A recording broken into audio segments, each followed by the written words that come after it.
Just got some disposable pictures back, and I asked to keep the camera so that I can pop out the lens, because I want to drill a hole in here and have the exact same look from these photos, which were on 35 mil. I'm going to put this through the hole, and then this can go onto any camera with E-mount. Frustrations on the color or the picture, and so yeah, not sure if anybody knows. I'm gonna test it for light leaks before I glue everything down, so just put gaff tape in there for now. It'll function just as a body cap. So let's see here, can recording.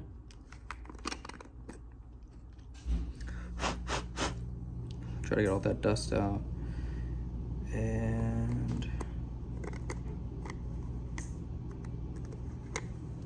the worst thing that could happen is I scratch the sensor with dust particles. Okay, so focus is way off. There is no focus. Okay. Or maybe it's infinity focus.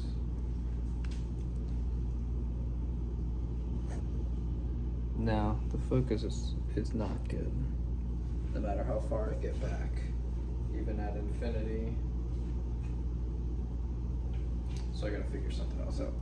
I wanted this to look nice and clean, but instead we're just trying to go with whatever works. So I'm thinking the focus problem is because the lens is too far away from the sensor, and I have all this extra room. So maybe if I bring the lens back with a little bit of buffer, and by buffer I mean cutting up some small rig cardboard, that will change the distance from the sensor to the lens, and maybe that'll focus it a little bit better. So it's getting really ghetto now, but I sawed off the front element, the plastic element, and fit it in here.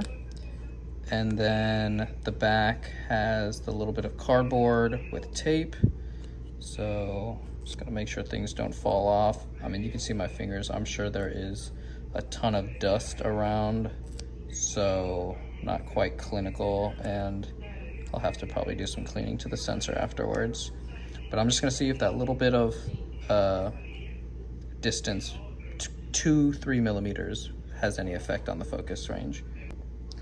So let's roll, take off the body cap, throw on this Frankenstein, and so it's a little bit of vignetting here, so it's not going to be perfectly centered, and it looks more out of focus. So maybe if I put the lens element on the other side and pushing it away from the sensor, maybe that will fix it. The lens actually fell out, so things are getting worse. Okay, so it looks horrible right now. There was another guy who did this on YouTube, and if you get a different brand of disposable, it just slots in way easier, whereas mine had a bunch of plastic around it that I had to cut off, and now it's not working. So this might be the last attempt. Let's try it. Let's do it again. And let's see if moving the lens forward changes anything.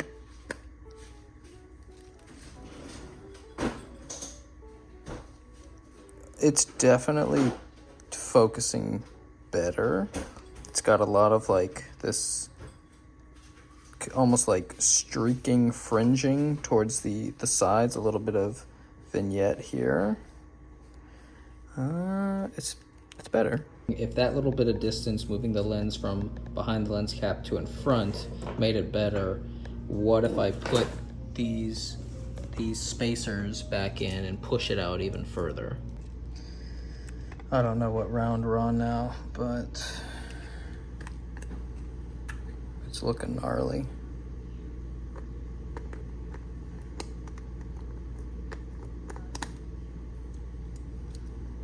Oh, wow. It's looking much cleaner. Much cleaner. Jeez. Okay, so it's the distance away from the lens. So I can clean that up, no problem.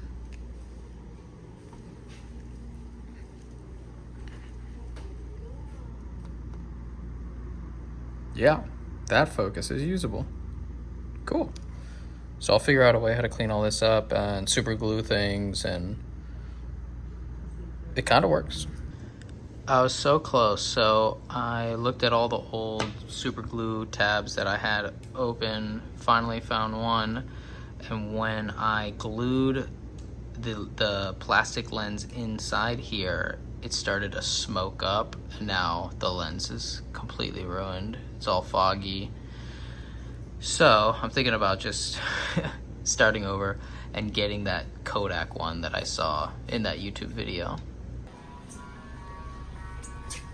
So I'll do a round 2 with this. 30 bucks, not the best, but I'm not gonna actually shoot it and develop the pictures, which sounds wasteful, but because it's an extra $5 to develop, and then I think like $6 to $9 for printing, I'm just gonna save that cash and just call this a $30 lens.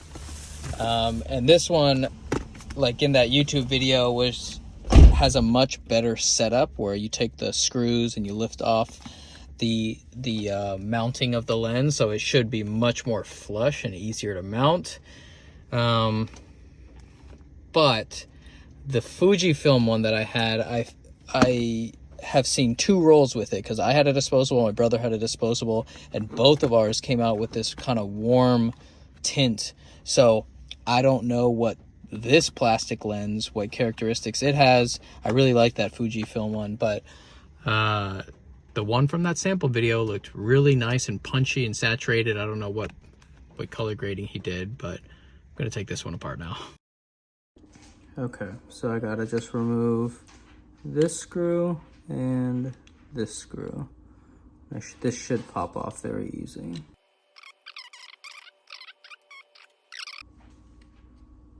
Okay, so we have a preserved, pristine plastic lens with this very amateur drilled hole. So it needs to be opened just a tad more, which it's 12:30 the night before I leave for a trip to Ohio to film. Not sure if I want to do this right now, but it's so close, and if I can just punch it through and hot glue the sides, then I can throw it on this and actually have a travel camera and begin using it. Yeah, I think I'm gonna do it. This is very soft plastic, so there is a little bit of a level right there. I could try to shave it off, but I'm not gonna do that. I already burned the other one, so we'll see if that works.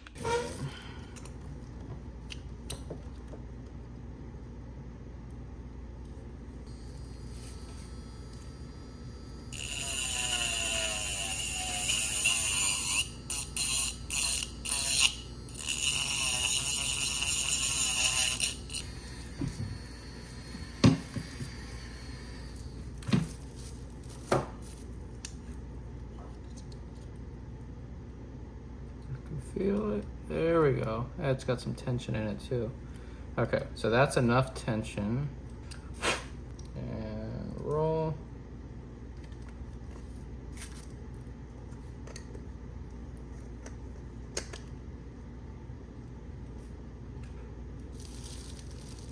Okay.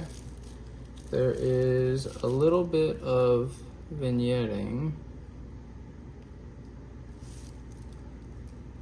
but overall, that's really well focused. So there's a little bit of vignetting right here. Maybe I can reposition the lens, or maybe I just leave it alone because that's close enough. I think that's good enough for today. So the benefit in this is I can keep this as a body cap. I'm still gonna glue it, but the lens can double time as body cap and extra lens. All right, time to go to bed. So if you do this, make sure to push this all the way through, because that distance of that little 1 millimeter offset is what made this now in focus and way more usable. Just gonna hot glue the sides on the inside, and it's done.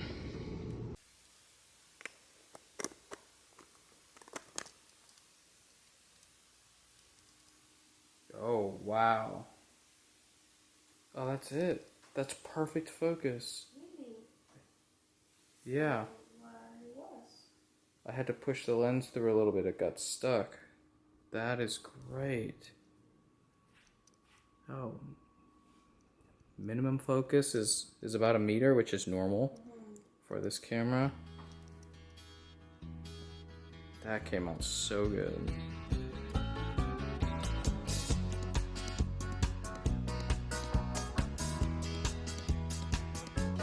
When I think back on all the crap I learned in high school, it's a wonder I can think at all. Last test, I want to show what the lens looks like with motion. So we got the board.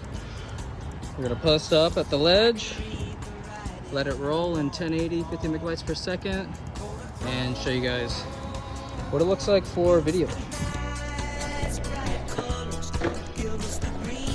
I am super pumped with how sharp it is in motion. Like I said, this is 1080. You can even see some bokeh on the right side of the frame. It might be bokeh, it might just be the how soft it gets on the edges and a little bit of vignetting in the lower right.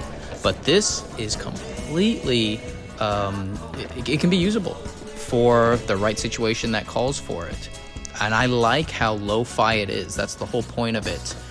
The center is pretty sharp, and I'm happy with how this came out. You saw in some pictures earlier that I took it with me on that trip, and it worked great.